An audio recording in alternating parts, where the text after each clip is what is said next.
Welcome to the Romance of the Three Kingdoms podcast. This is episode 36. Last time, we saw Liu Bei and his brothers reunite, and then we hopped over to the Southlands where Sun Ce just got ambushed by a nearly successful assassination attempt. His doctor ordered him to rest peacefully for 100 days to avoid aggravating his injuries. But ever the impatient man, Sun Ce managed to find plenty of aggravation. First, when one of Cao Cao's advisors apparently dissed him, which prompted him to start planning an attack on Cao Cao. Then, in a passing priest named Yu Ji, whom everyone except Sun Ce thought was an immortal. Sun Ce, however, had a hissy fit when he saw how everyone kowtowed to this Daoist priest, so he threw Yu Ji in jail, even though the priest was just minding his own business. When Sun Ce returned to his residence that day, word of his run-in with Yu Ji had already reached his mother, Madame Wu, and Madame Wu summoned her son to her quarters. "I heard that you have imprisoned the immortal Yu," she said. "He has treated many people's illnesses, and commoners and soldiers alike venerate him. You must not harm him." "He is but a sorcerer, and has used his tricks to fool everyone," Sun Ce replied. "He must not be spared." When his mother tried time and again to change his mind, Sun Ce went, "Mom!" "Well, actually," he said, "Mother, do not listen to the nonsense being spewed by outsiders. I will handle this in my own way." Well, his own way meant dragging Yu Ji out of his jail cell for interrogation. The jailers were big fans of the immortal Yu, so while he was in his cell, they removed all of his restraints. Only when he was to be brought out for questioning did they put his chains back on.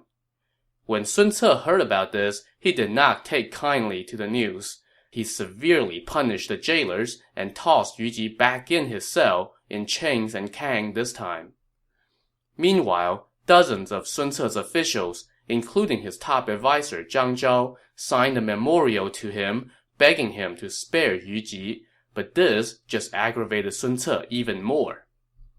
"Sirs, you are all educated scholars. Why do you not see logic?" he said to his officials.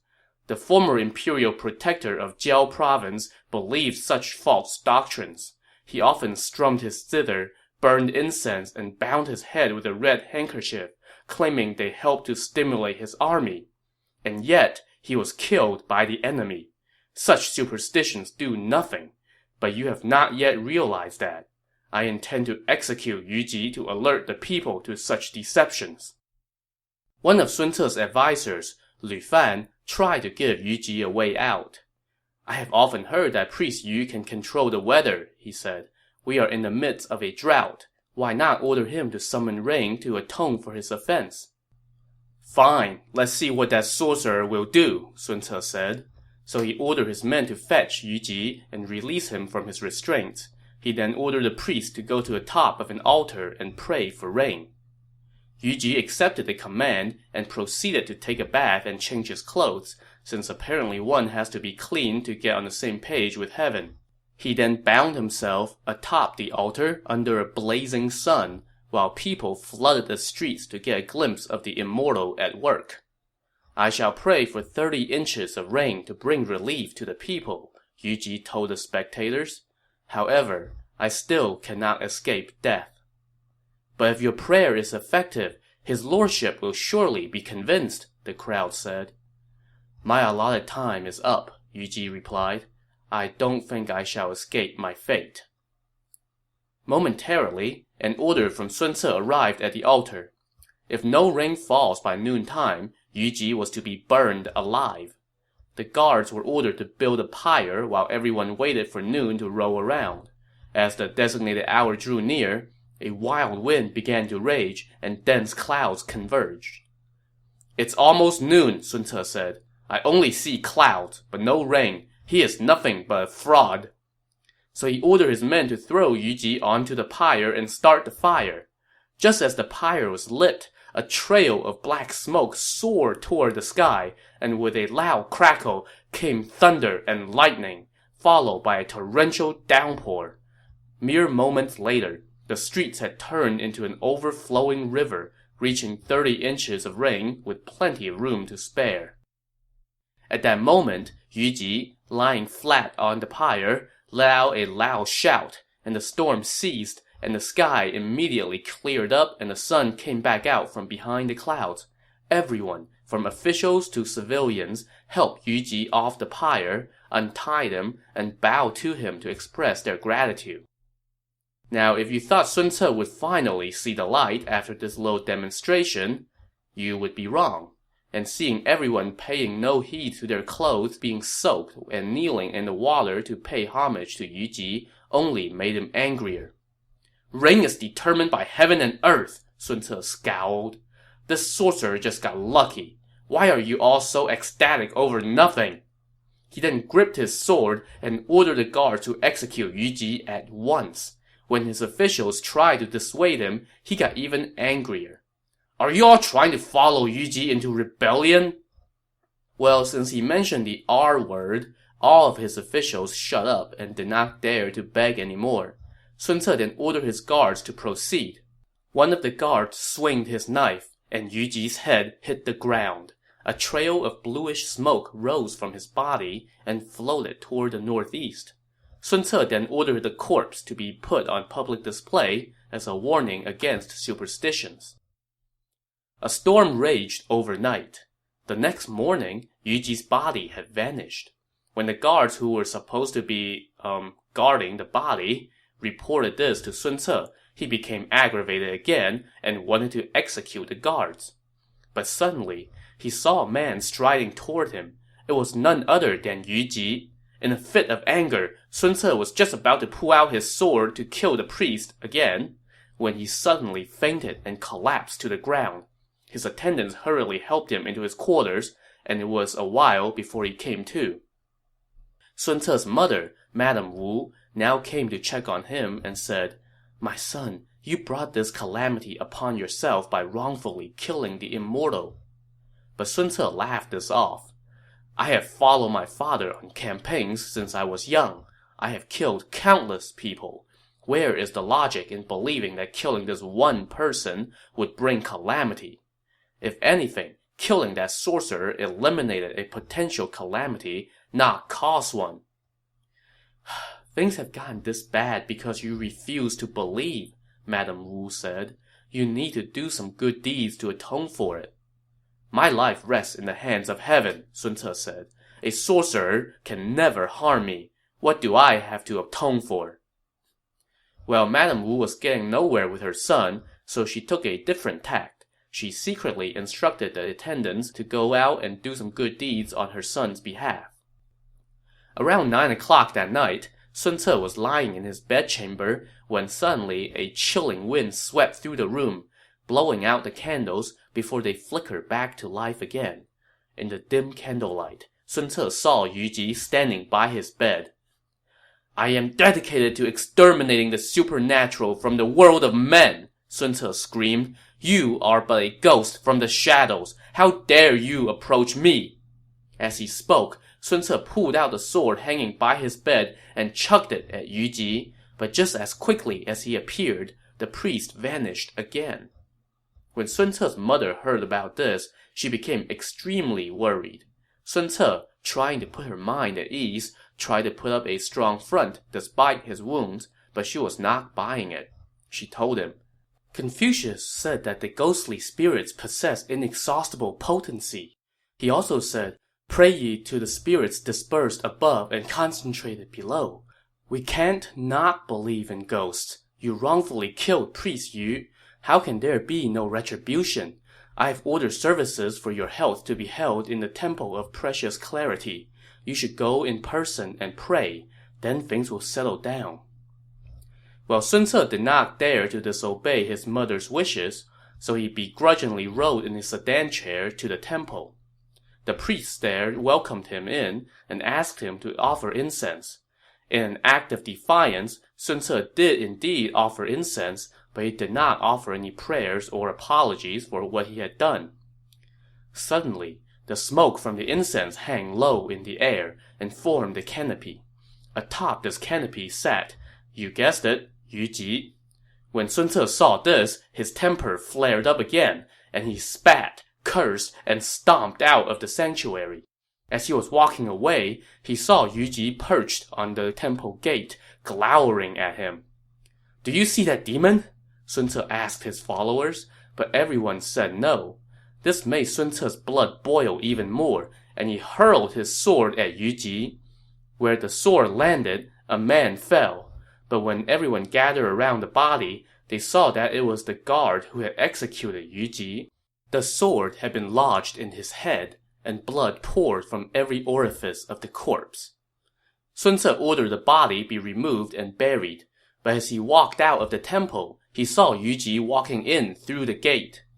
"This temple harbors demons," Sun Ce said. So he sat down in front of the temple and ordered 500 soldiers to dismantle the place. As the soldiers climbed onto the rooftop to remove the tilework, Yu Ji appeared on the roof and started hurling tiles down toward the ground. Sun Ce said, "Well, fine, I'll do you one better." He then ordered his men to kick all the priests out of the temple and set the place on fire. As the flames raged, however, Sun Ce once again saw Yu Ji standing in the fire. Sun Ce stormed off in a huff and went back home, but there he saw Yu Ji once more, standing by the entrance. So Sun Ce said the heck with this. He did not even go into his residence. Instead, he mobilized his army, led them outside of the city, and set up camp there. He then summoned all of his officers to discuss allying with Yuan Shao and moving against Cao Cao. But all the officers advised him to rest and recover before taking any military action. That night, as Sun Ce slept in his tent, he got another visit from, who else, Yu Ji, who came in with his hair down. Sun Ce could be heard screaming in his tent all night. The next day, Madame Wu sent word summoning Sun Ce back to his home, and Sun Ce complied. When she saw how emaciated her son had become, Madame Wu wept. "My son, what has happened to you?" When Sun Ce took a look in the mirror, he too was taken aback by how emaciated he looked. He cried out to his attendants, "How did I get so frail?" But before he had finished speaking, he saw Yu Ji standing in the mirror. Sun Ce smacked the mirror with his hand and let out a loud cry. His wounds reopened, and he fainted and collapsed to the ground. Madame Wu instructed the men to help Sun Ce onto his bed. When he came to a moment later, he sighed and said, "My days are done."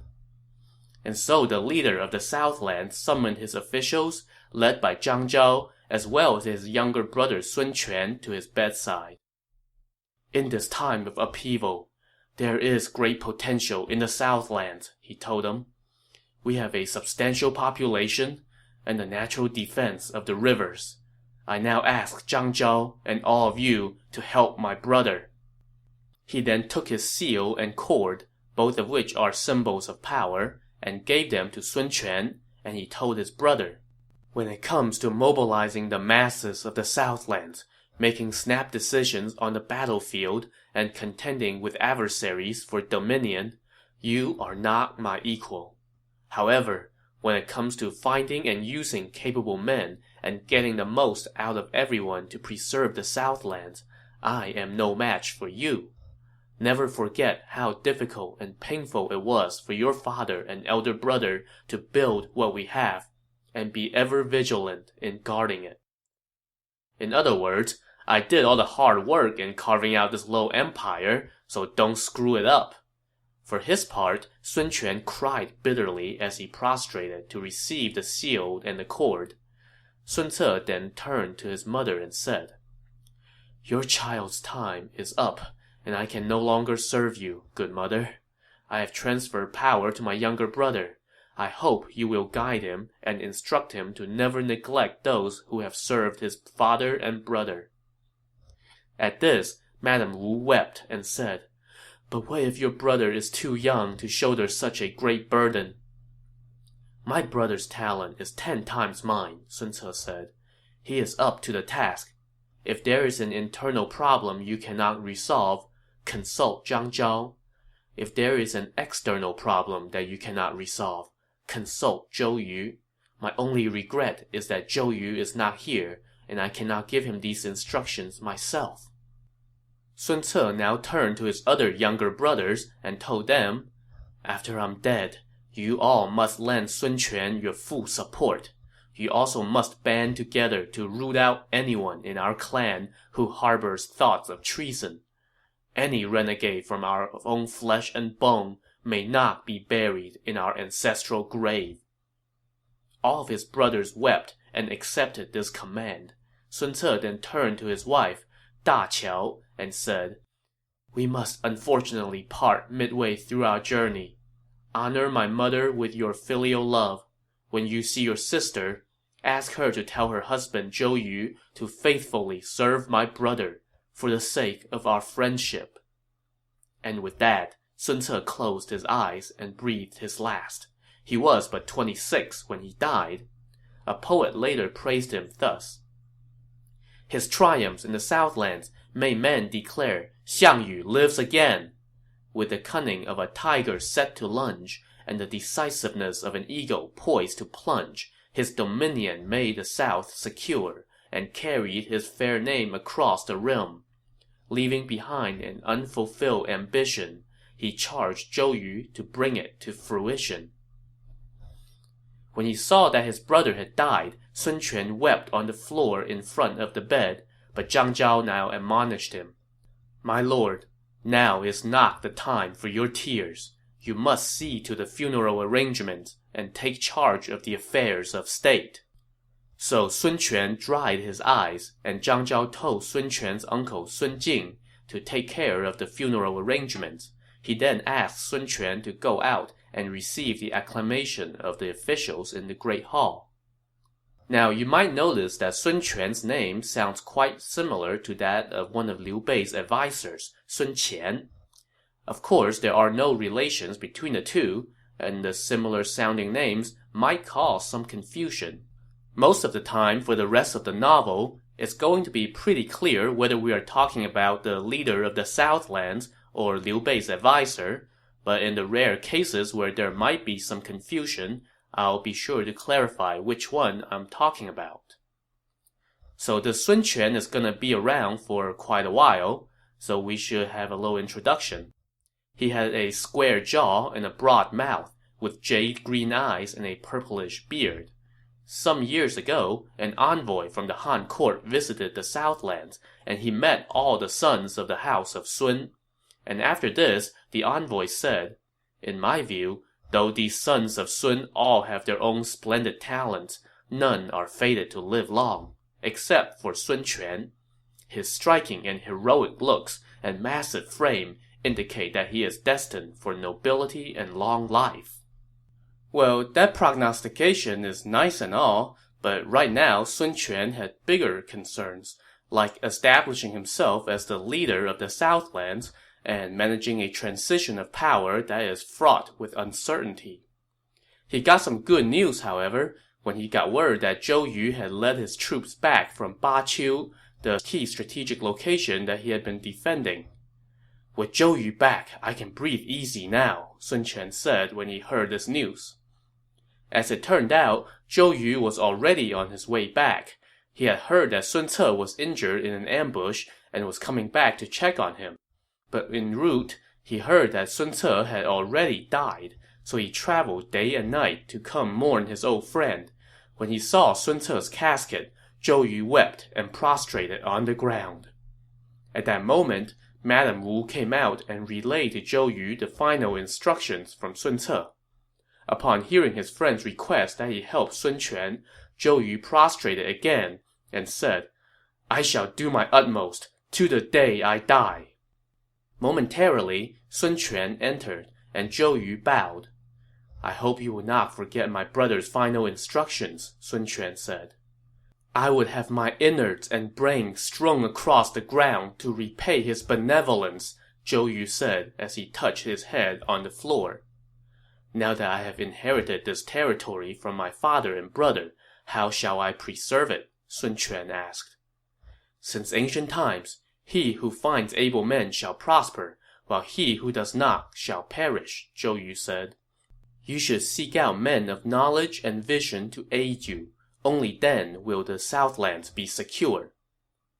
My brother said before he died that I should consult Zhang Zhao about internal problems and consult you about external problems, Sun Quan said. Zhang Zhao is a worthy and accomplished scholar and well qualified for his task, Zhou Yu said. However, I am untalented, and I fear that I cannot carry such a burden. I would like to recommend another man to advise you. His name is Lu Su. He is a treasure trove of strategies and a storehouse of machinations. His father died when he was young, and he has served his mother piously. His family is very wealthy, and he often spreads his wealth around to help the poor and needy. When I was a precinct leader in Juchao, I was leading several hundred men through Lu Su's hometown when we ran out of food. We heard that Lu Su had 2 granaries, each holding 3,000 bushels of grain, so we went to ask him for help. Such was his generosity that he pointed at one of the granaries and gave everything within to us. He also has a keen interest in swordsmanship, riding, and archery. He currently lives in Chuya, but he has returned to Dongcheng to attend his grandmother's funeral. His friend Liu Ziyang has asked him to go together to join Zhengbao, but Lu Su has not made up his mind yet. Your lordship should summon him immediately. Sun Quan was delighted at this recommendation and immediately dispatched Zhou Yu to go invite Lu Su.